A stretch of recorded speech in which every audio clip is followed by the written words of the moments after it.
Hey guys, it's Forrest with TNFlies on my Dirty Vice, and I'm going to be showing you a pheasant tail pattern I've been fishing at Obie River up in Salina here in Tennessee. Um, this pheasant tail is great for all the tailwaters we got around here. The stalkers love it. I tied up a whole bunch of them. I'm going to be hiking the Pacific Crest Trail this summer, and I'm going to be fishing them out there as well in alpine lakes and streams.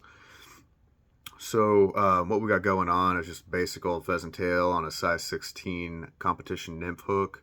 But competition from a wholesale fly company. So it's not an expensive hook. It's not an expensive bead. Materials though, they're perfectly fine. Some of them are from reputable companies, and others are just like Amazon wire I'm using. So I'm gonna go ahead and get my bead on. Let's see where the little package is at here. Well, I don't have the package for this, but yeah, this is their wholesale fly company's competition nymph hook, size 16, barbless.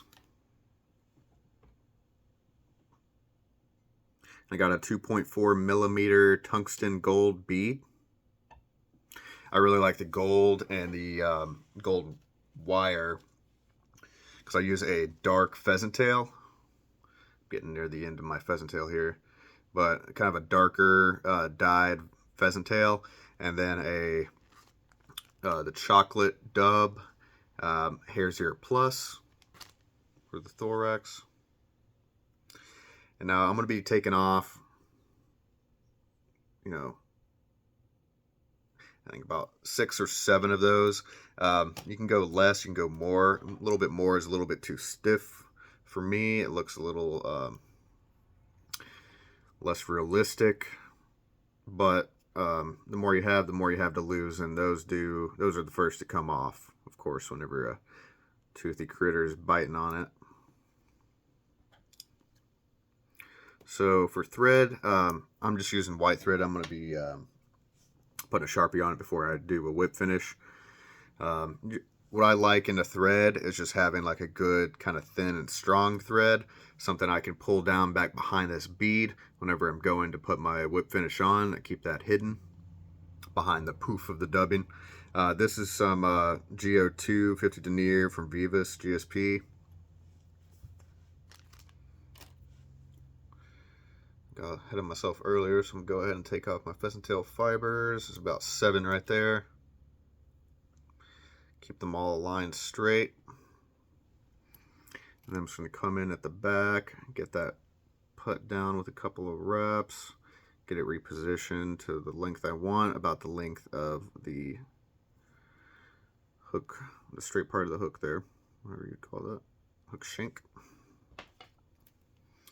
And you can just bend that back and tie it back down, but I like to cut it here, take it back,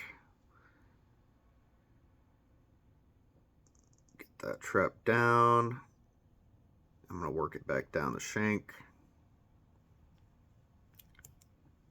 Then I'm going to take my wire. This is some very thin wire. I don't know the actual dimension of it. It's not on the package. Yeah, fine wire. It's some Amazon Chinese garbage, but it does work well. I use it a lot for midges.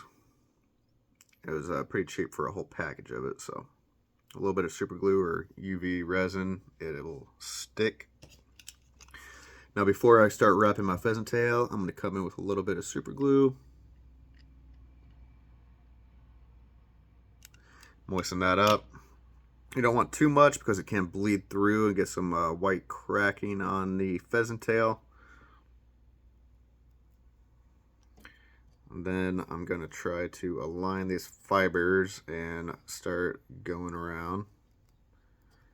Now, this isn't going to be exactly a perfect proportion of a stonefly or whatever we're trying to imitate here.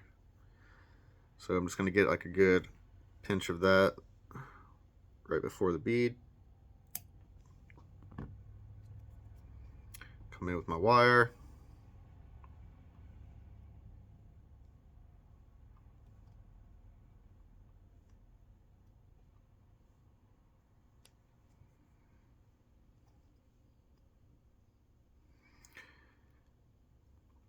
It's been pretty good time to fish the Obi River right now because it's getting warmer, of course.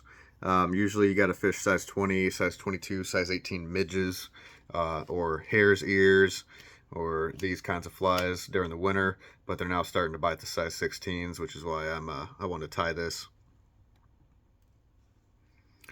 So I'm going to come in with just a little bit more super glue. Anybody can tie a fly when it comes to super glue. Just a little bit of dabbing on there. Take out some line on my bobbin. I'm just going to try to get a little tiny pinch of this here and try to remove any of the clumps of dubbing from the Hare's Ear Plus.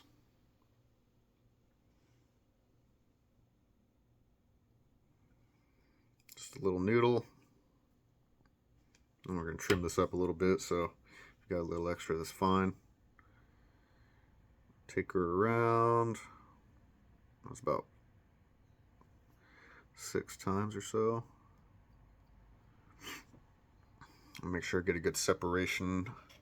Not dubbing in the bead. Clear little valley for me to go into. Darken my thread.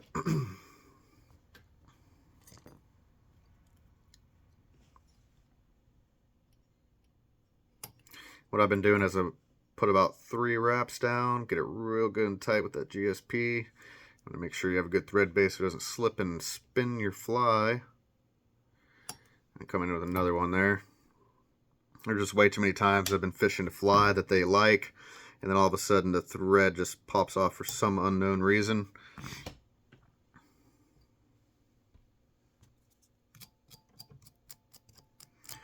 Break this out with my Vape X Velcro that's stuck onto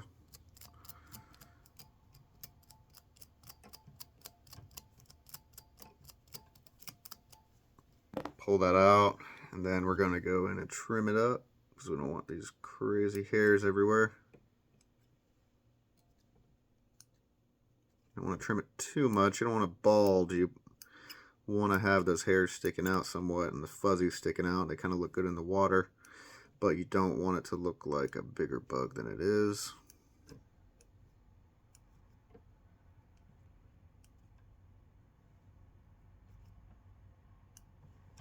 And if you want, you can come in, lay these down, put a little bit of UV resin on the top. I've been experimenting with that. It also increases durability, but sometimes it gets messy and I don't really like the look. I like this because it's just a 360-degree view, and it's pretty close to what they want to eat, apparently, because they keep eating it. Looks like my thread wraps are a little messed up there. I wonder if I plucked it with my Velcro. But the super glue should be setting. It does come through the pheasant tail a little bit, so it does help reinforce that wire. But yeah, I really like the dimensions with a 2.4 millimeter gold bead, and the color from the gold and the dark, and the fish seem to like it too. If you're fishing in Tennessee tailwaters, they're eating pretty much anything you throw. In the lower sizes, you can try doing a bigger hook, get a better hook set with something like this size 16 pheasant tail here. Thanks for watching, guys.